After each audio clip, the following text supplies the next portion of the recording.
escuchar a las comunidades e intercambiar ideas sobre el derecho internacional humanitario y los mínimos humanitarios. Le ruego a Alexandra Gómez, nuestra maestra de ceremonias, proceder. Muchas gracias. Muy buenos días, bienvenidos a la audiencia pública de mínimos humanitarios y aplicación del derecho internacional humanitario en Colombia. Durante la quinta cumbre humanitaria que organiza la corporación Vivamos Humanos, junto con la coordinadora humanitaria, se acordaron una serie de eventos y escenarios de escucha a los líderes y lideresas territoriales. La audiencia pública se cita para crear un escenario de denuncia y de testimonio sobre el estado actual en el que se encuentran los territorios, que son el centro de la agenda actual de diálogos entre los diferentes actores armados y los gobiernos nacional y departamental. Requerimos a las entidades citadas del Gobierno Nacional para que se puedan atender las solicitudes y sugerencias relacionadas con la seguridad, la construcción de paz y el desarrollo territorial.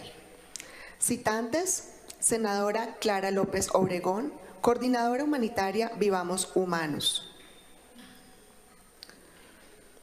Le damos paso al himno nacional de Colombia.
Un minuto de silencio.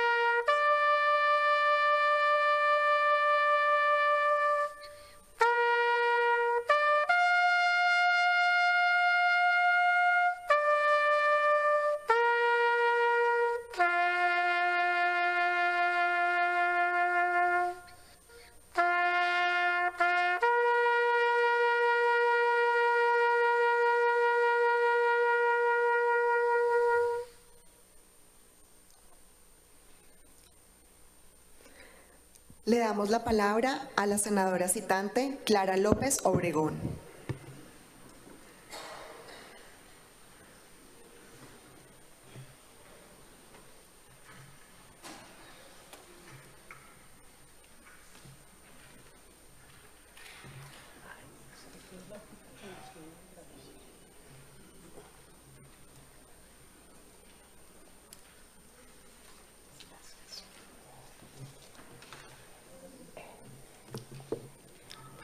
Muy buenos días a todas, a todos, a quienes van a seguir esta audiencia pública a través de los medios del Senado de la República. Un saludo muy especial a todas las delegadas y delegados de la Mesa Humanitaria, de la Coordinadora Humanitaria. Un saludo muy especial al expresidente Ernesto Samper, impulsor de la construcción de paz territorial y un gran amigo y fundador de la corporación Vivamos Humanos, que es el corazón de este proceso tan importante que se está llevando a cabo en los territorios más afectados por el conflicto armado. Debo saludar de manera muy especial al presidente de la Cámara de Representantes, el doctor Calle, quien nos honra con su presencia, y al colega senador Julián Gallo, del partido Comunes, excombatiente de las FARC-EP. Quiero agradecer de manera muy especial la presencia en este recinto de importantes figuras de la comunidad internacional a través de Naciones Unidas y las embajadas de Suecia, Alemania, Brasil, Perú y Cuba, y a quienes nos van a escuchar, porque de eso se trata esta audiencia pública, que las autoridades nacionales, que el gobierno nacional escuche lo que tienen que decir las comunidades desde los territorios. Celebro la presencia de la viceministra de Justicia. La ministra nos va a acompañar en breve, apenas termine la instalación del Comité de Garantías de Seguridad que se está llevando a cabo en este momento. Celebro la presencia de la Defensoría del Pueblo, de la Contraloría, de la delegada de la Procuraduría General de la Nación, de los ministerios de Defensa, de Trabajo, de Agricultura, de Relaciones Exteriores, de Cultura. Está nuestra viceministra Adriana Morina, muchísimas gracias, del Ministerio del Medio Ambiente y el delegado de la Gobernación del Putumayo, el gobernador que está experimentando un esfuerzo de paz territorial, nos iba a acompañar, pero ha tenido un fallecimiento de la familia de su señora esposa y difícilmente nos podrá acompañar. Es una audiencia pública que surge de la admiración por todos los que están aquí en este salón. Admiración porque en el año 2021, cuando empezó a arreciar la violencia en nuestro país con un aumento del 621%, quiere decir, cuando se multiplicaron los actos de violencia por 6 en nuestro país, Vivamos Humanos, en compañía de la comunidad internacional, de todos los delegados de las comunidades, en 15 territorios, crearon la Coordinadora Humanitaria, que en esta semana celebra su quinta reunión anual. Quinta reunión. El lema está en la página de Vivamos Humanos y hay que recordarlo. Con los territorios la paz es posible y obvio el contrario, sin ellos se dificulta y se hace imposible ese anhelo nacional. Son 700 las organizaciones sociales, ya hoy de 16 territorios, que representan a más de 10 millones de colombianos y colombianas, quienes están reunidas en este gran esfuerzo de la Coordinadora Humanitaria.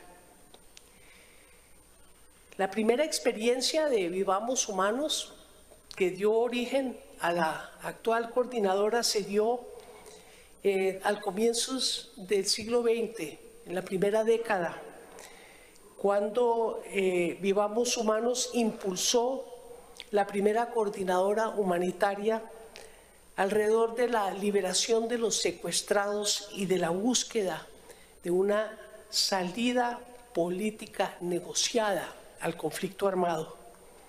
En esa etapa tenemos que rendirle homenaje a la recientemente fallecida senadora Piedad Córdoba, quien tuvo un papel muy importante desde Colombianos y Colombianas por la Paz en esa labor humanitaria de la mano del expresidente Ernesto Samper. Todos estos esfuerzos se hacen dentro de una gran tradición de nuestro país, de nuestra república. Hay que recordar que en el año de 1820 el libertador Simón Bolívar se reunió en el sitio de Santana, hoy en el estado de Trujillo, en Venezuela, con el general español de la Reconquista, Pablo Morillo. Y allá los dos, sentados, abrazaron la causa del derecho de la guerra y firmaron dos tratados importantísimos para humanizar el conflicto y regularizar algunas reglas mínimas del derecho de la guerra, hoy derecho internacional humanitario, que tienen que seguir todos, absolutamente todos los actores armados en todos los países del mundo, porque es derecho de gentes, es civilización, es humanidad. Dentro de esa concertación para humanizar la guerra, no me queda la menor duda de que los esfuerzos que ha hecho la coordinadora humanitaria requieren una mayor escucha, una mayor atención por parte de todos los actores. No es concebible lo que logramos escuchar ayer en la mesa y que hoy se reiterará en audiencia pública formal en el Senado de la República, que en un territorio hayan perdido la autonomía los líderes y las lideresas que construyen desarrollo, que construyen paz, que construyen comunidad en las zonas apartadas, más afectadas por el conflicto armado, pero que se están ampliando a zonas mucho más amplias. Ya hay un territorio más en la coordinadora humanitaria, recientemente adicionado el departamento del Bichada. La guerra tiene reglas y la población protegida son ni más ni menos que los civiles, los hombres, las mujeres, los niños. Aquí queremos hacer un llamado muy especial a todos los actores armados. No es concebible el reclutamiento forzado para ampliar sus filas y es absolutamente vedado de humanidad llevar a niños a la guerra. El llamado es a todos estos 10 principios, estos 10 mínimos humanitarios que deben regir en todos los territorios. En primer lugar, el respeto por los niños, el respeto por las mujeres cuyo cuerpo no es territorio de guerra. Y quiero no repetir todos los mínimos, lo hará con lujo de detalles quien ha participado con todas las comunidades en su concreción, porque existen desde antes, la doctora Lina Mejía, coordinadora de este gran esfuerzo de la Mesa Humanitaria. Para terminar, quiero hacerle un reconocimiento al expresidente Ernesto Samper Pizano. Lo que está haciendo en las postrimerías de su carrera política no es una bandera más. Él ha sido a lo largo de toda su vida un constructor de paz y quiero sencillamente relacionar algunos aspectos que hoy siguen vigentes y que fueron obra de su gobierno bajo su dirección. La ley 418, que se renueva de cuando en cuando para facilitar y autorizar los diálogos de paz, fue aprobada por primera vez y por eso lleva ese número. 418 me recuerda, presidente, el año de 1995-96. Fue en su gobierno que se creó el Consejo Nacional de Paz y el Sistema Nacional de Desplazados. Firmó los protocolos 1 y 2 del Convenio de Ginebra para humanizar la guerra. Creó la figura del Alto Comisionado para la Paz, la Ley de Comunidades Negras, de la que fue ponente también Piedad Córdoba, y desde luego hizo la primera invitación a Colombia, un país que ya llevaba 50 años en guerra, de la oficina del Alto Comisionado de Derechos Humanos. Se abrió la primera vez en el gobierno de Ernesto Samper, y cada vez que la han querido cerrar, él ha estado moviendo los hilos para que siga esa presencia tan necesaria, un apoyo tan importante para construcción de paz y para la protección de los más vulnerables en Colombia, que son los perseguidos, que son las comunidades en las áreas de conflicto y que desde luego son los liderazgos sociales hoy representados en esta sesión. Señor presidente, todo honor y toda gloria a esa gran labor, y me da un gran gusto en este acto de instalación cederle la palabra. Muchas gracias.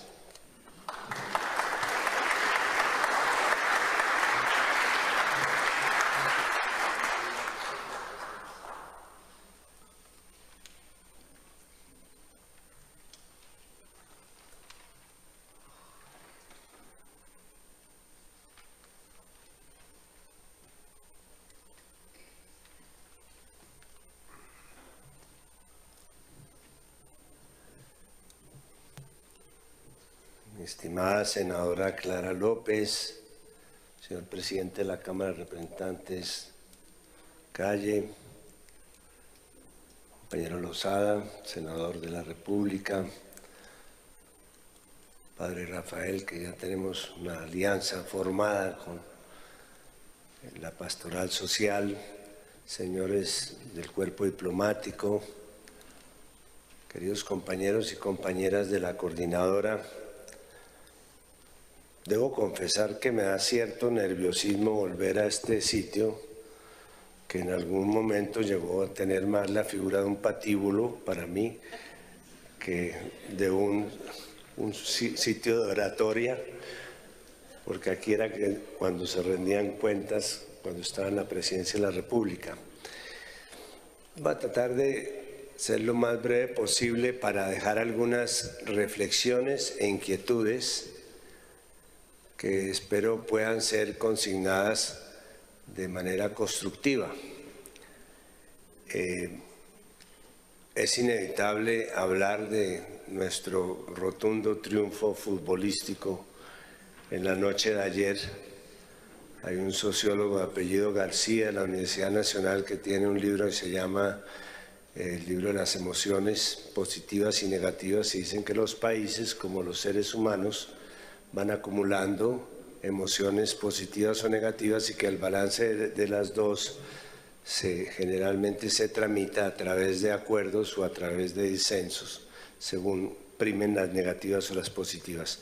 Yo creo que ayer tuvimos un día de emociones positivas, no solamente por el triunfo de Colombia en el fútbol, que nos demostró que si todos remamos para el mismo lado y si todos trabajamos en una misma causa, la causa resulta, sino también porque en el ámbito de esta coordinadora ocurrieron hechos importantes.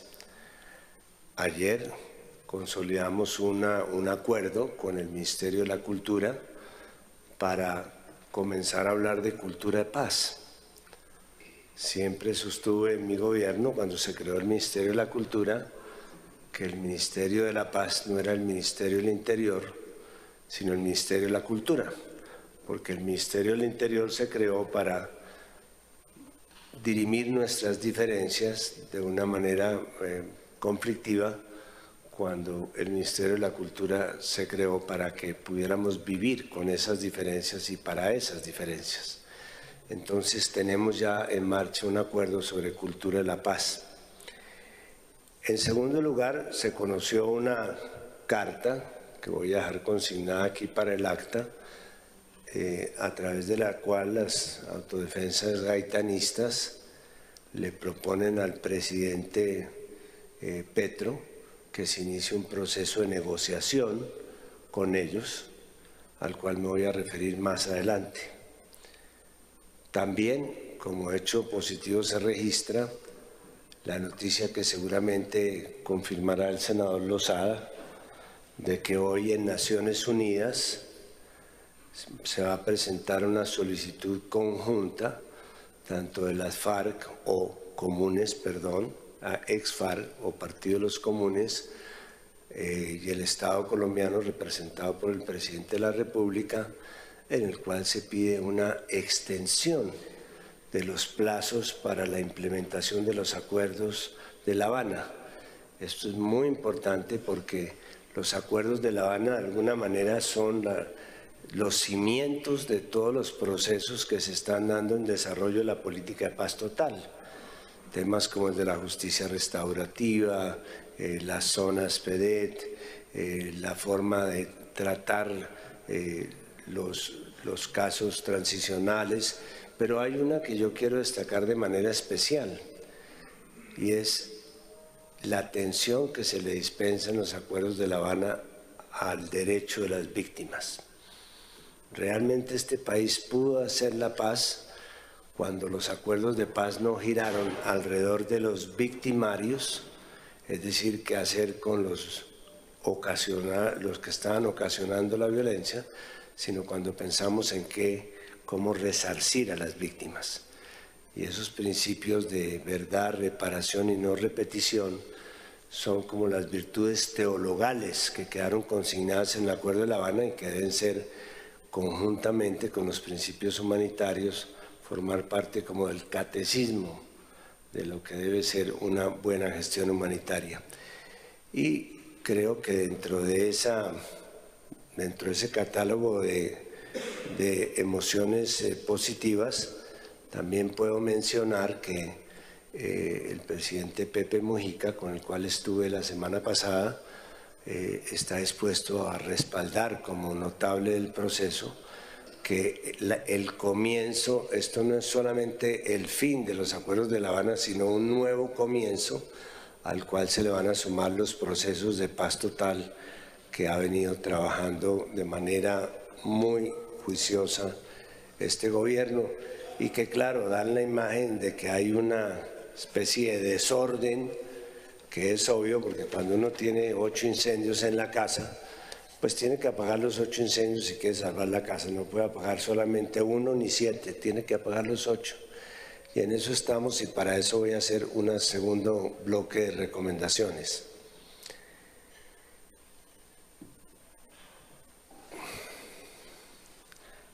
A mí me parece que en el tema estrictamente humanitario no hemos avanzado lo suficiente. Y esto para mí es una emoción negativa porque llevamos con la coordinadora más de 5 años y con Vivamos Humanos más de 20 años tratando de que este país asimile la importancia del derecho internacional humanitario. El derecho humanitario nació del derecho de gentes, nació más concretamente de la batalla del Solferino, cuando se dieron cuenta de que además de ganar o perder militarmente, los combatientes tenían que pactar unas reglas de juego, primero para hacer un juego limpio entre ellos, o por lo menos hasta donde puede ser limpio una guerra, pero segundo para proteger a la población civil inocente. Así es que ese es el fundamento ético del derecho internacional humanitario. En Colombia nos demoramos 50 años para poner en marcha las normas humanitarias, pero creo que en este momento, cuando ya la Constitución de 1991 constitucionalizó la existencia del VIH, tenemos que luchar para que el primer responsable de poner en marcha las normas humanitarias sea el propio Estado. Y en esto nos falta todavía bastante por avanzar. Lamentablemente, en los acuerdos de paz que se han celebrado, incluido el de las FARC, no hay realmente no se expresa claramente una voluntad de hacer obligatorios estos principios. De tal manera que yo creo que vale la pena que se estudien, y lo dejo como recomendaciones clarita para que acá los tengan en cuenta. Hola, ¿cómo estás? Que tengan, hay que buscar un mecanismo legal, y por eso lo planteo aquí en el Senado de la República, para que se pueda reglamentar la ley de paz total, la 2272, que tuvo su origen en la 418, como decía Clara, para darle condición de obligatoriedad a la aplicación del derecho internacional humanitario, por lo menos dentro del Estado. Que la fuerza pública, que el Ministerio de Justicia, que el Ministerio de Cultura, inclusive, que todos tengan la obligación de aplicar los principios humanitarios, dejando claro que el cumplimiento del VIH no es una opción. Eso no lo aplica el que quiere aplicarlo, es una obligación. Y que el gobierno está obligado, y el Estado por lo menos está obligado por la Constitución a aplicarlo. Y que el tiempo de su aplicación es ya, no es hasta después cuando se firmen los acuerdos, es precisamente antes de firmar los acuerdos para proteger a la población civil inocente. Y yo creo que a partir de esas recomendaciones y abriendo la posibilidad de que no solamente sea el Estado el que firme acuerdos humanitarios que están definidos en los protocolos unidos de la Convención de Ginebra, artículo 3º común, sino que sea también los alzados en armas o los actores armados también pueden hacer acuerdos entre sí.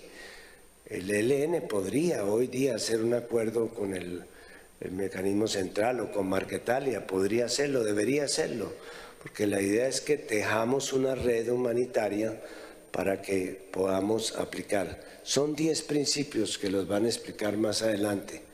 Si logramos que esos 10 principios, que no se puede negar nadie a proteger una escuela, a que no recluten a los niños, a que no pongan minas antipersonales, a que se sustituyan los cultivos ilícitos, son 10 principios que deberían ser tomados como la tabla de los mandamientos de Dios para efectos de las gestiones humanitarias. Y hago una tercera reflexión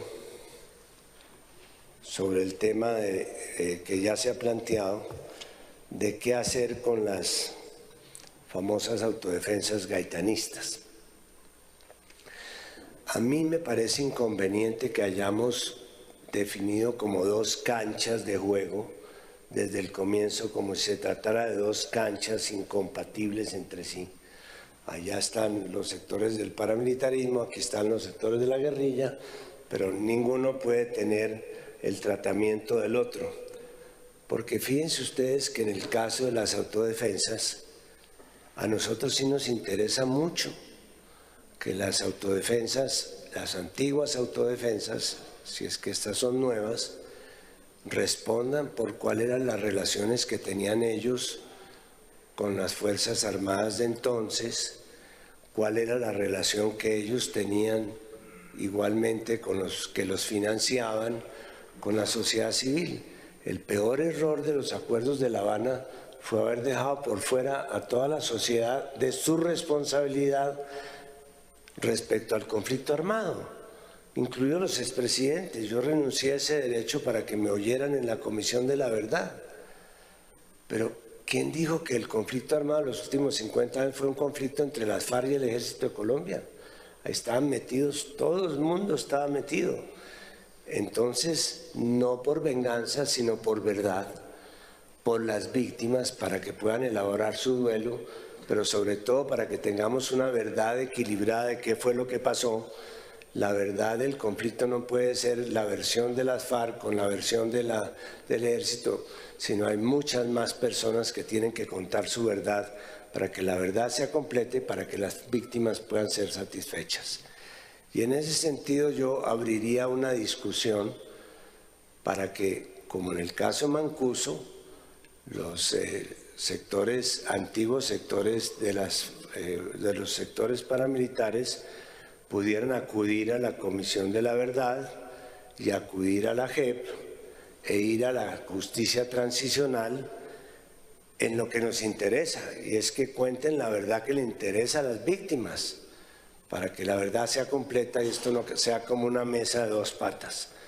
Aquí hay una tercera pata que nos está faltando y también se pueden pactar con ellos beneficios a cambio de la verdad y a cambio de la reparación y a cambio de la no repetición.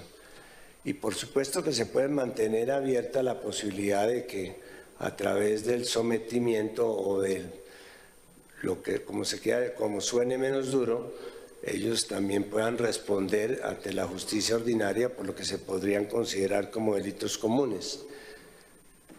Pero ellos de alguna manera fueron engañados, porque a ellos se les dijeron, ustedes cuenten, vengan, nos cuentan la verdad, paguen algo de cárcel y los dejamos en Colombia, no los extraditamos. Vinieron, no contaron la verdad, pagaron la cárcel y los extraditaron.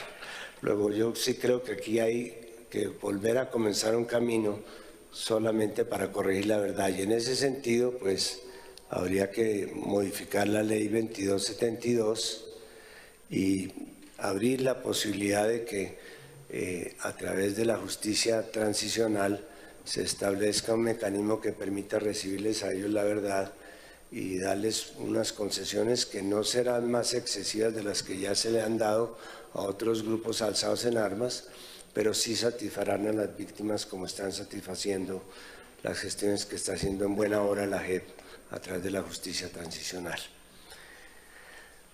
Propongo entonces, para que se constituya clara, una comisión en la cual esté la coordinadora, la comisión de paz de este Congreso, que es muy activa, la Comisión de Derechos Humanos, Andrés, que también ha sido muy partícipe de todo esto, y como se trata de aspectos reglamentarios, pues que se debatan aquí estas iniciativas que son iniciativas legales.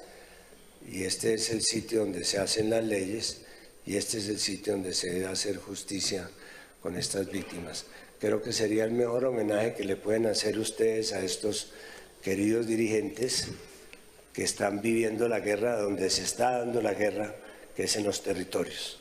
Porque la guerra no se está dando en Bogotá, la guerra tampoco se está dando en Cali o en Medellín, la guerra se está dando en el Putumayo, se está dando en el Catatumbo, se está dando en el Magdalena Medio, se está dando en Urabá. Y es allí exactamente donde tienen que llegar las soluciones. Las tres virtudes del proceso de paz total, y con esto termino, que hacen diferente este proceso con el de las FARC, no menos importante, pero sobre todo diferente, es que aquí se está jugando con el territorio. Esperamos a que se juegue con las normas y los principios humanitarios, es decir, que se aplique el DIH y que se abran canales de participación tal y como se está acordando con el ELN. Muchas gracias y perdón por la demora.